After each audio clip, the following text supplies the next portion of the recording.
こんにちは、かきです。写真を撮影する上で避けなければならないミスショットがいくつかあります。特にカメラを始めたばかりの初心者が陥りやすいミスショットがあります。知識と理論を踏まえた上で、このミスショットを避けていけば、撮影した写真はより価値のあるものになるし、レベルアップが早くなります。今回は初心者が避けるべき写真のミスショット3選です。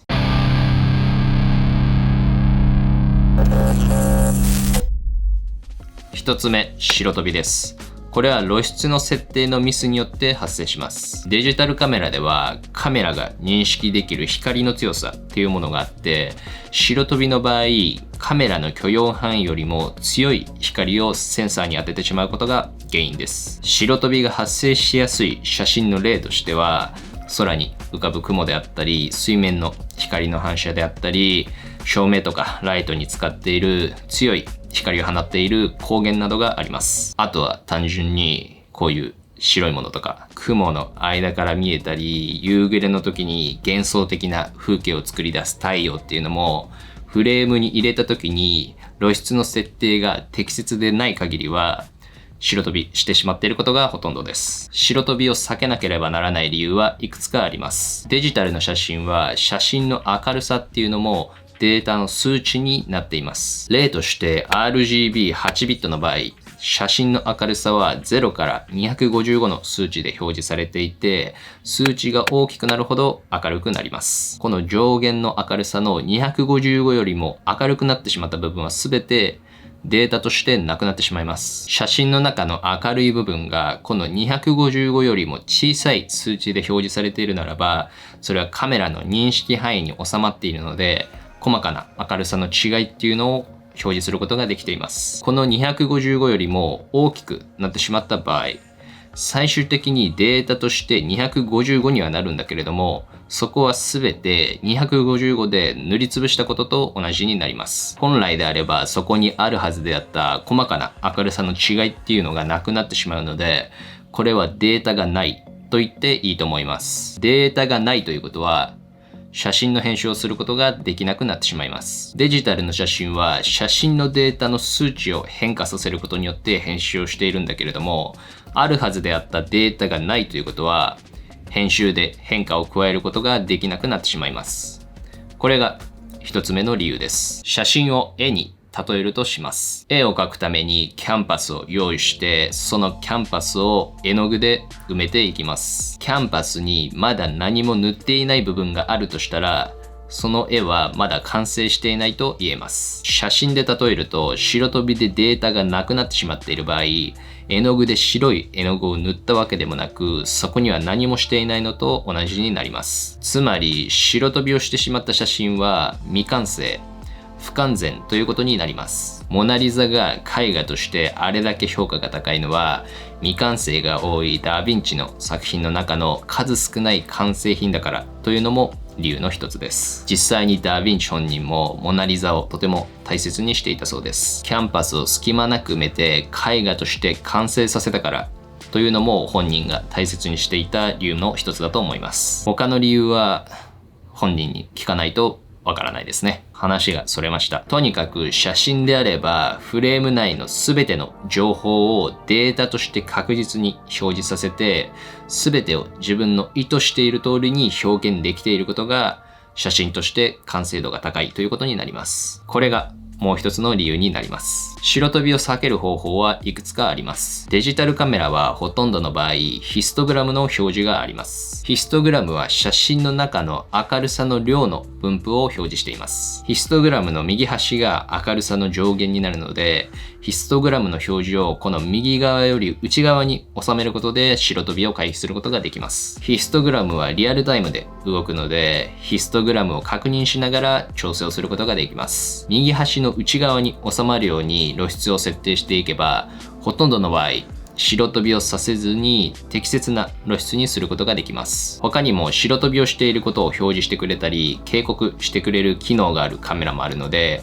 自分が持っているカメラの機能を確認してみるといいかもしれません。今撮影しているこの動画のような室内で光源をコントロールできる環境であるならば、光源の強さを弱めたり、光源をフレームから外すというのも方法の一つです。写真の現像、編集をするときも注意が必要です。写真を撮影する段階で白飛びを抑えても、現像で白飛びをさせてしまっては台無しになってしまいます。写真を撮影する段階と同じで、写真を明るくしようとすれば、白飛びのリスクは大きくなります。現像ソフトにもヒストグラムはあるので、常に確認しながら調整することができます。さらに、カーソルが位置している部分だけの明るさを表示させることもできるので、カメラの小さな画面とは違って、かなり細かく白飛びしていないかのチェックをすることができます。すごく細かな話になるんだけれども、僕は上限の数値を255ではなく254にしています。255にしてしまうと、それは白飛びをしているデータ上の255も含むことになります。簡単に言えば、確実に白飛びをさせない設定にしています。白飛びの正反対のミスもあります。日本語では黒つぶれと表現されます。原因や対処法は白飛びの正反対と言っていいと思います。カメラにとって暗すぎるため、数値上0以下になってしまって、データとして表示されなくなってしまいます。これも主にヒストグラムの左端から内側に収めることで黒つぶれは回避することができます。1枚の写真の中で白飛びと黒つぶれを同時に避けることができるように露出を設定することが重要です。白飛びと黒つぶれが起きやすい写真の例としては夜景の写真です。照明の強い光源があるし、光のない空は真っ暗になるし、そしてこの明るい部分と暗い部分の差が大きいので、露出の設定はかなり難しくなります。光源が白飛びしないようにすると、暗い部分は潰れてしまうし、暗い部分に合わせようとすると、今度はその逆です。露出の設定がうまくいっていると、夜景は編集をしなくてもかなり綺麗な写真にすることができます。2つ目、ピンボケです。撮影したい被写体がぼやけてしまっている場合、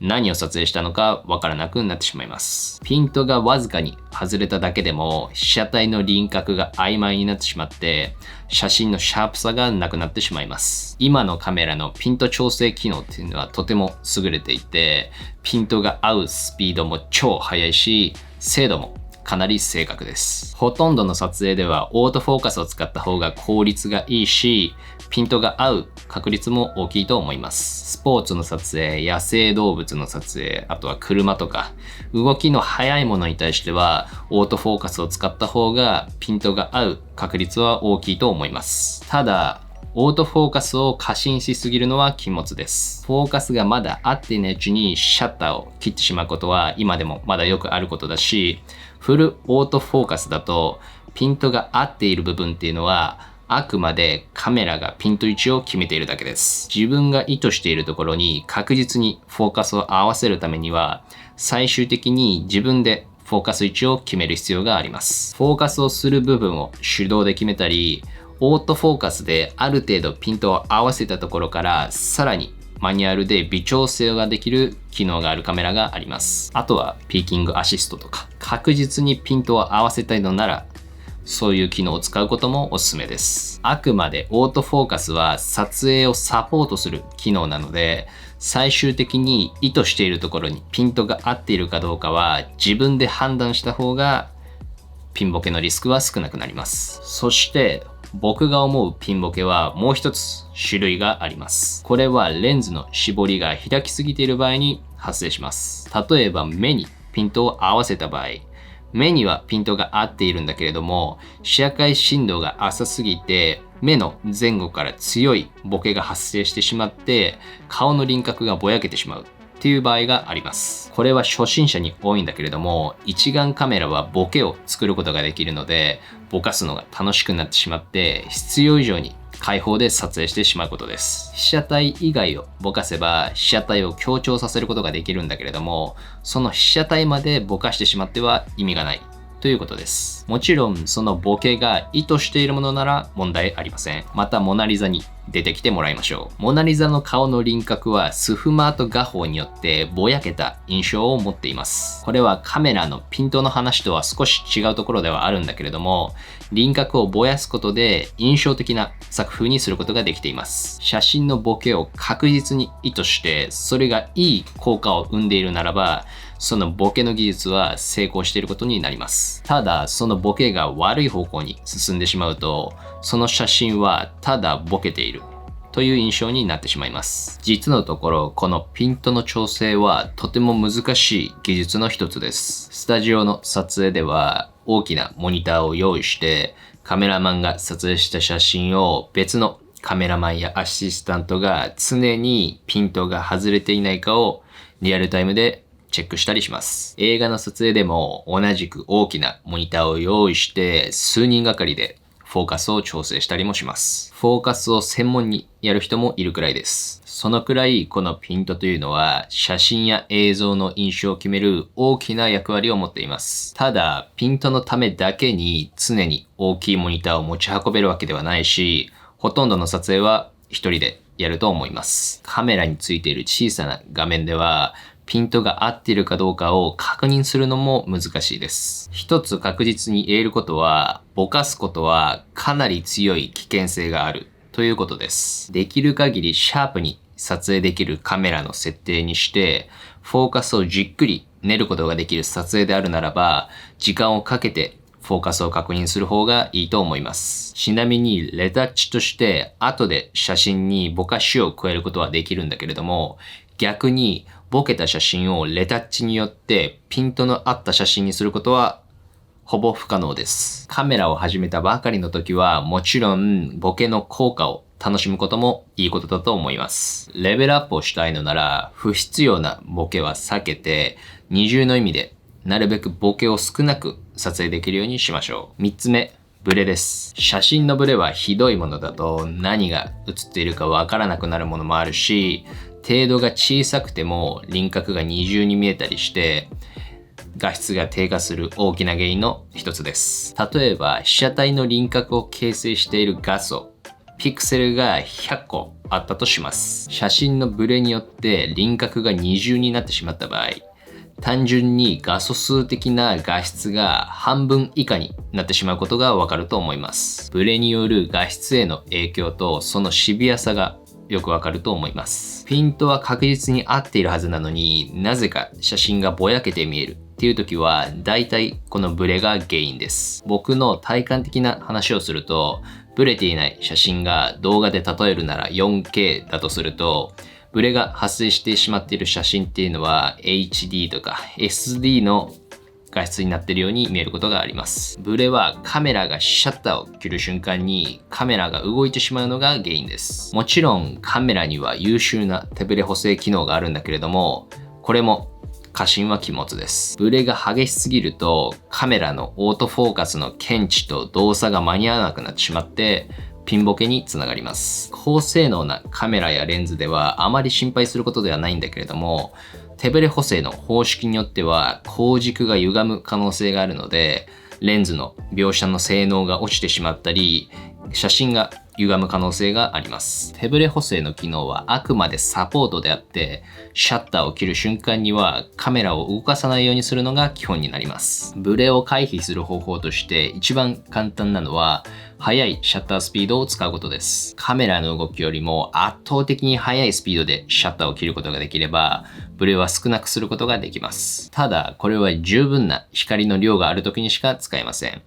結局は他の方法が必要になります。手持ちの場合、カメラをなるべく自分の体の軸に寄せることによって、カメラの動きを少なくすることができます。体に視点を多く作って、かつリラックスした状態で、最後にシャッターボタンを押し込むだけの力で指を押すことができれば、かなりいい結果になると思います。シャッタースピードを遅くしなければならない場合や、望遠レンズを使う場合は三脚を使った方がいいです。三脚を使えばブレの問題はかなり改善することができます。意図的に写真にブレを作るのを除いて、写真はなるべくブレないように撮った方が画質はより高画質になります。ただ、このブレも被写体との距離や被写体の動くスピード、あとはレンズの画角によって複雑に変化するので、手持ちの場合では完全に抑えることはかなり難しいです。カメラを固定していても被写体が動くと簡単にブレが発生してしまいます。例えばカメラを三脚に固定して自分の手を撮影しようと思ったら、シャッタースピードを遅くできる限界っていうのは数十分の1秒までっていうことがわかると思います。確実に言えることは、手ブレは少なければ少ないほどいいということです。手ブレが発生している写真を見たら、誰でもなんか初心者が撮ったみたいだな、みたいな印象を受けると思います。カメラのブレがなるべく少なくなる体の使い方をして、そこに手ブレ補正のサポートを入れれば、かなりブレを少なくすることができると思います。この3つは気づきにくいミスショットになります。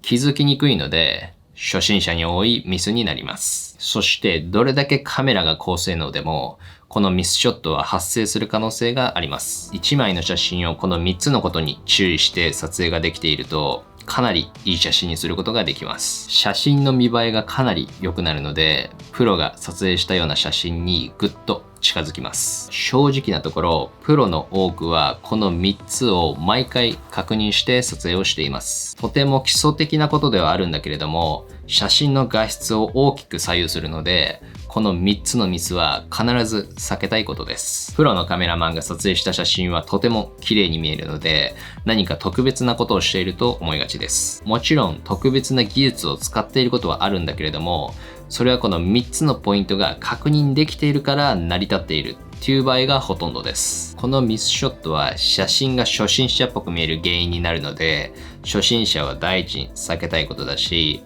ミスのレベルが違うとはいえ、写真を撮影する上での永遠のテーマになります。あと、写真だけではなく動画にも言えることです。映像を撮る上でのこの3つのポイントっていうのはとても重要なことです。カメラの新商品が出るたびにいつも注目されることが、手ブレの補正機能が強くなったとか、